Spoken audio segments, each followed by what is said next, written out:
말씀으로 하루를 여는 복된 새벽, 하나님이 우리에게 주시는 귀한 말씀은 신약성서 고린도전서 10장 1절에서 4절까지 되겠습니다. 온라인으로 동참하는 여러분도 다 함께 성경을 펴고 말씀 속으로 들어가 보실까요? 형제들아, 나는 너희가 알지 못하기를 원하지 아니하노니 우리 조상들이 다 구름 아래 있고 바다 가운데로 지나며 모세에게 속하여 다 구름과 바다에서 세례를 받고 다 같은 신령한 음식을 먹으며 다 같은 신령한 음료를 마셨으니 이는 그들을 따르는 신령한 반석으로부터 마셨음에 그 반석은 곧 그리스도시라. 아멘. 우리가 쓰는 거울, 이 거울은 무려 기원전 6천년 전 것으로 8천년 전에 만들어진 것이라고 합니다. 인간의 역사가 기록된 때부터 거울이 있었습니다. 최초의 거울은 호수에 비춰진 그 모습을 보는 것, 연못과 같은데 그 물의 표면에 있었지만 돌을 갈고 또 금속이 발달되면서 금속을 갈아서 쓰면서 거울이 발전돼 오늘날 거울이 된 것입니다. 거울에게 묻습니다. 거울아, 거울아, 이 세상에서 누가 제일 예쁘냐? 거울이 대답은 한결같았습니다. 예, 그야 왕비님이죠. 그러다 어느 날 거울의 대답이 돌변합니다. 왕비가 분노한 것은 실제로 거울이 진실하거나 거짓돼서가 아니라 듣고 싶은 자기가 원하는 대답을 들려주지 않았기 때문인 것입니다. 거울이 말합니다. 백설공주가 제일 이쁩니다. 이 말이 화근이 되어서 공주의 시련이 아주 시작이 되는 것입니다.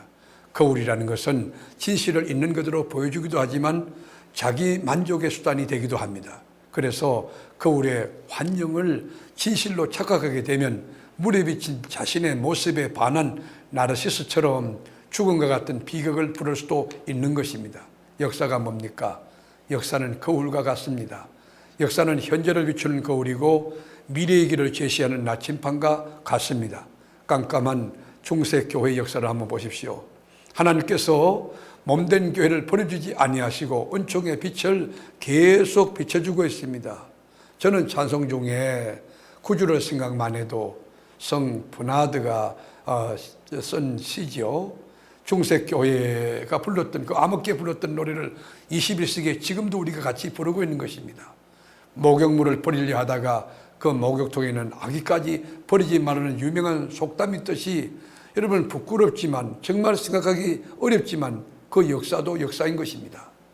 부끄러운 역사도 역사인 것입니다. 역사를 부정하면 소중한 유산마저 버릴 수 있기 때문에 우리는 역사를 소중히 생각해요. 사도 바울은 고린도 교인들에게 하나님께서 이스라엘의 그 부끄러운 역사를 성경에 기록하신 목적은 말세를 살고 있는 우리들을 깨우치기 위한 본보기, 거울로 주신 것이라고 했습니다. 11절 볼까요?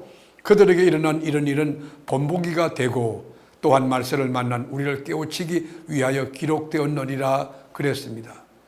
그러므로 자기 만족, 자기 도취에 빠지게 하는 나르시스의 거울을 우리가 조심해야 합니다. 선줄로 생각하면 안 됩니다. 넘어질까 조심해야 됩니다. 자기 만족에서 깨어나서 오늘의 현실을 바르게 직면하고 풀어가야 됩니다. 교회에서 직분은 가졌지만 자기가 신앙생활을 오래 했지만 영적으로 미성숙하고 아직도 갈 길이 요원한 이 전도 대상이 된다든지 기도 생활도 못하고 예배도 제대로 안 되고 순종도 안 되고 충성도 안 되고 그냥 존경하는 여러분 그런 모습 가운데 내가 이런 사람이라고 자기를 내세우는 나르시스 그 거울을 깨버려야 된다는 것입니다. 이스라엘 백성들이 애굽에서 나와 다 구름 아래 하나님의 보호를 받고 홍해 가운데를 지나서 강야로 나와 강야교회를 이루었지 않습니까? 강야에서 하나님의 말씀으로 그들은 훈련받는 것이에요. 오늘날 우리들도 세상으로부터 나와 죄화물로부터 나와 세례받고 교회 공동체 안으로 들어와 함께 강야의 길을 걷고 있습니다. 강야 교회 생활을 할 수 있는지도 모르겠어요.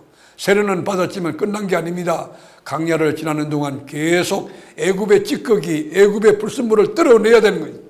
강야를 지나는 동안 하나님이 기뻐하지 않았던 이스라엘의 실패를 바라보며 고린도 교회도 버림을 받지 않도록 깨어있자고 바울은 권면하는 것입니다.